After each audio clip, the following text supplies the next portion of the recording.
And now, Deborah Cobalt. Hey, everybody, and thanks so much for joining us for our Little Italy of Los Angeles podcast. We're very excited to have a superstar on our show with us today, Mimmo Bruno. He is the owner of DiStefano Cheese. I love DiStefano Cheese. It's fantastic. Thank you so much for joining us. Hi, how are you? I'm great. Now that we're talking together, I'm so excited to have you on. Mimmo, I love your story. I love your story about how you grew your business and the story about you as a little boy in Italy working and making the cheese. Can you bring us back a little bit to when you were a little kid in Italy and how you got involved in making cheese? Well, it's an interesting story. I grew up in Australia as a little kid. I was like 6 months old when my parents decided to move to Australia. Then I was 10 years old when they went back to Italy. So now I'm confused. I didn't know how to speak Italian. So I used to go to school. I didn't understand anything. I told my dad by 11 years old, I told him, listen, I don't want to go to school. He said, fine. Then at 6 o'clock in the morning, he wakes me up. I said, Dad, I'm not going to school. I said, I understand that, but you're going to work.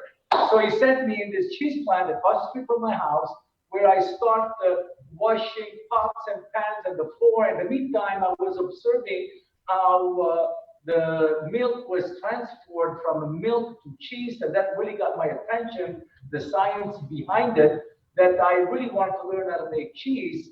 And I was stand next to the cheesemaker and learned everything that he was doing, and that's how I learned what I know today. I mean, so I got out of school, I never went back, and my school from morning to night was with cheese makers making cheese.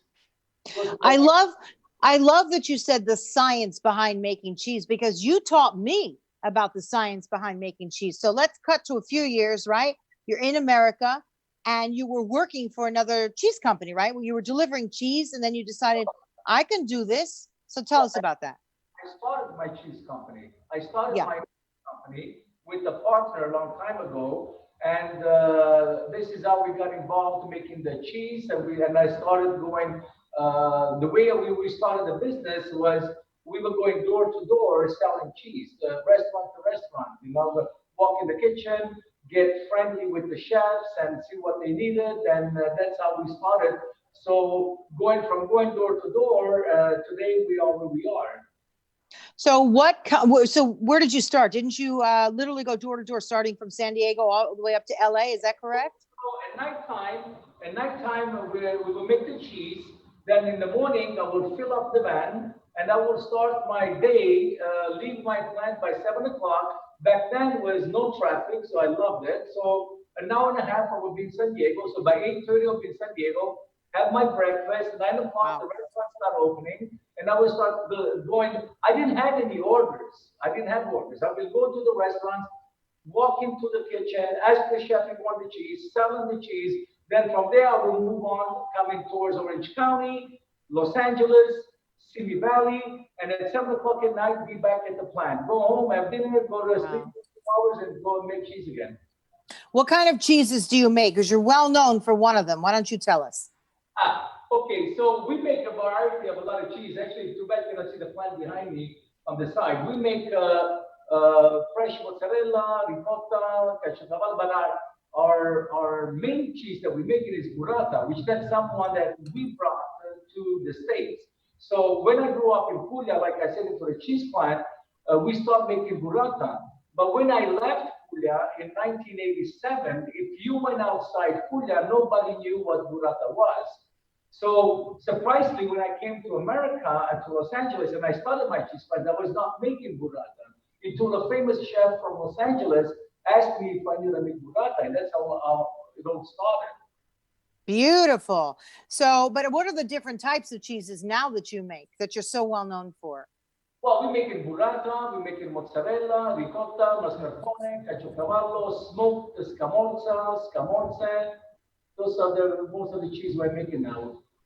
Didn't you at one time go up to Eataly in Los Angeles and you were displaying and showing people how you make your cheese? You mean Eataly as the store? No, yeah. we actually had our own little cheese booth, which was ours. And you see my picture of their meet MIMO. They have a big sign, meet me. They still have it now. And we were making cheese until the COVID happened. So they've unfortunately they had to shut down all their restaurants and us too. But we're still delivering cheese to them. They still have our cheese on their shelves, which is doing really well. Right. But I only say that because I know that we would love to have you little shop down in Little Italy, Los Angeles, right down in San Pedro. Because how wonderful would that be for customers, especially little kids, to come and to see how you actually make your cheese? It's very exciting, right? Yeah, but that was my goal, to replica exactly what we had in Italy with a Mm. nice storefront where we'll make cheese live and people will love to see, enjoy. Little kids can come in, help us making the cheese, put their hands on, and bring back what I lived. Like, I mean, to me, is like being a little kid and grow up in that environment was so fun that I'm pretty sure that any kid would like to hands-on making cheese. It's, I mean, again, when you see the science about this big tank of milk transforming to cheese, it's something that a little kid will remember forever, like I do. Well, now let's talk a little bit about that, right? About the science of making the cheese, about the cows and milking the cows. And I know that it's all local with you. So let's talk about it. And it has a lot to do with the timing, right? It has everything to do with the timing. Tell us about it. Yeah, basically, milk is really, it's a really strange item. I mean, we have cows that are 15 minutes away from here. So we get our, we support our farmers where 4% of every pound of product that we sell goes to the farmer to make sure that all the cows are breastfed. They pasture. We don't want them to keep them close. So to us, our goal is to get the milk no more than 3 hours after it's milked, because that's how you get to the quality of the cheese. I mean, as you know, cheese, unfortunately, and milk, unfortunately, the reason they call it pasteurized milk is because the milk, when they milk the cows are standing in dirt, right? So it's not that Right. the milk, the cows from the milk is contaminated, but it's the cross contamination that happens. So the sooner you get the milk, the better, the less contamination you have. So because the bacteria, they will multiply by millions. So if I use a milk that is 3 hours ago, it's really fresh. I pasteurize, so the quality of the cheese is going to be much better than the milk that's been sitting in the tank, a raw milk that's been sitting in the tank for 24 hours or 36 hours. So obviously what happens, the bacteria, they will eat the sugar, which is the proteins of the milk. So basically, when you pasteurize it, it's going to be good milk again, no dots. I mean, the cheese, you have no issue once you pasteurize it, but obviously you're going to have less proteins, which that's what gives the cheese the flavor. Absolutely. So by the time it gets to you, you said it's about 3 hours, and then you make the cheese immediately, right? You go into the process of making the different cheeses, correct? Yeah, so the tanker will come to our facility. We connect the hose to the back, and we do have a silo, by the way, where we can collect the milk. But because our system, we have a fast pasteurizer, we connect directly to the pasteurizer, and in one Oh, hour, wow. that milk is pasteurized, ready to make cheese. So let's say, I would say, 5 hours after the cow was milked, we got cheese after 5 hours. Oh, that's beautiful. And you also give back, don't you, to the farmers who are, very particular with the cows. As you said, they're feeding them, they're grass fed. Don't you also have a system where you give back to the farmer? Yes, we give 4 cents per pound back to the farmers just to make sure that the cows are happy cows, we call them. So our cows are free range. And obviously to do that, there's a lot of expenses. That's why we came up with this program a few years ago to give back to the farmers.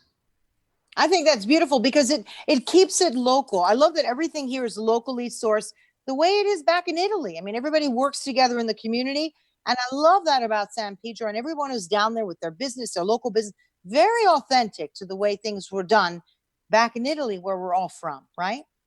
Right. Yeah, I mean, yes, I mean, because like the other one that pushed me really to make cheese here when I tried the milk in California, local Right. milk, it tasted just like the one that I grew up with. There was no different. I mean, because the climate over here, the way it's laid out, California reminds me of Puglia, the weather, the everything. So I don't see the difference in a cow is a cow and it's going to produce milk. If you feed the cow the right feed, there's no way they're going to give you a good milk. So that's what really pushed me. So sometimes my frustration is when I hear a lot of chefs say, "Oh, but I import the burrata, the mozzarella from Italy," and I'm like, "Why? What is the difference? I mean, it's the same milk, cheesemaker from Italy. What would you think that makes the product different?" But then I find out what it is. It is the made imported. That's the key word is imported. So a customer hears imported automatically assumes that it's better. So I did a test where I made some private label product and brought it to the customer saying that this was imported and this is mine. And they said that the imported one was better. They were the same product. In fact, the different was my product, different packages. So it's amazing that just by reading imported will change people's mind, you know, and it's absolutely. Well, now you have to put imported from San Pedro. That's what you have to do. You know, San Pedro, right? That's right. Let's talk a little bit about Nancy Silverton and La Brea Bakery. When she tasted your cheese, it was like that was it, right? Yeah, I mean, when I started making burrata, like I said, there was a chef that asked me, and his name was Mimmo Bruno. He asked me where I was from, and when I told him where I was from, he said, "Wow, you make burrata?" I said, "Of course I make burrata." I said, "The question is, how do you know about burrata?" And he says, "Well, every time he was from Rome. He passed now, really nice man. He said, every time I travel, I go to Puglia. There's an exit from the highway that gets into my town, and he will stop there for burrata." So I made burrata for him. And then he told me a list of customers who to go visit, which one of them was Nancy Silverton. And she back then she had a restaurant called Campanile on La Brea in Los Angeles. That was the best. I love that restaurant. But go ahead. So when she tried the burrata, she was the first one to put it on her menu. And day after was the Los Angeles Times. And now the boom of the burrata started. And the rest is history, as they say. Is that right? Exactly. But you know what? That wouldn't have happened if you didn't have an incredible product in the first place. So that's fantastic, Mimmo. We got the best. We got the milk is the number one milk. We got the cheesemakers that grew up in Puglia making cheese. So our product we've been really successful with our business. We are known in Japan, Korea, Singapore, Mexico, and Canada, and obviously all the United States. We are known as the white hot burrata because I get pictures from friends of mine. They are traveling all over the United States, and actually I got a picture from Singapore where on the menu they list DiStefano Burrata, which I've never seen any other menu with. Wow. And we are proud. And we were on Forbes with about 71 above. They did a big story on the chef and on our burrata. Oh, that's beautiful. And now, of course, you're on our show. So now you've really made it. That's incredible. Right? That's right. So that's right. Let's talk a little bit about, before I let you go, about Little Italy, Los Angeles, right down in San Pedro. I just think it's so unique what we're doing down there, right? Under the direction of Joe and Mike and all the different people who live there and the businesses. It's a very exciting time, right? Once we pass through this COVID-19, I think it's a very exciting time for you and for the rest of us and the people to get to know the community there, right? Yeah, let's keep Italy going, right? The Italians, let's let the culture, let's the kids, like I said, let's have the kids learn the really Italian culture and continue that for years to come. That's right. And do you think you're going to have a small shop there in Little Italy?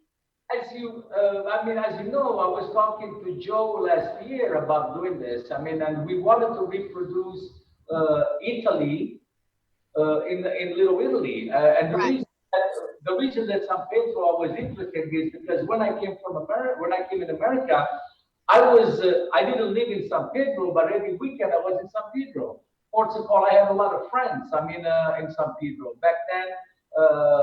We used to go to San Pedro was the place to go. Yeah. So well, fantastic. Well, it's very exciting. So hopefully, San Pedro, how about this, is still the place to go. And once we open, and we're starting to slowly open, right? Day by day, week by week. We hope to see you down there. I know that we're going to have some festivals going on at the piazza when we can. And I know we'll be seeing you there with your cheeses, and hopefully a little shop down there too, so you could tell people and show more people how you do what you do. So thank you very, very much for joining us. Is there anything you'd like to say before I let you go, Mimmo? Thank you all, and we see you soon in Little Italy, San Pedro. Absolutely. And thank you for joining us. And thank you, everybody, all of our listeners and viewers, for joining us on our Little Italy of Los Angeles podcast, highlighting all things Italian, particularly down in our Little Italy district of San Pedro. And thank you very much, Mimmo Bruno of DiStefano Cheeses, for joining us. It's been a really fun time. And we will see you down there soon. And everybody else, we'll see you next time. You can find our podcast on Little Italy Los Angeles page on Facebook and YouTube. And same with my page, Deborah Cobalt Live, YouTube, Facebook, and anywhere else you get your podcasts. So thank you, everybody, for joining us. And we'll see you next time. Bye-bye.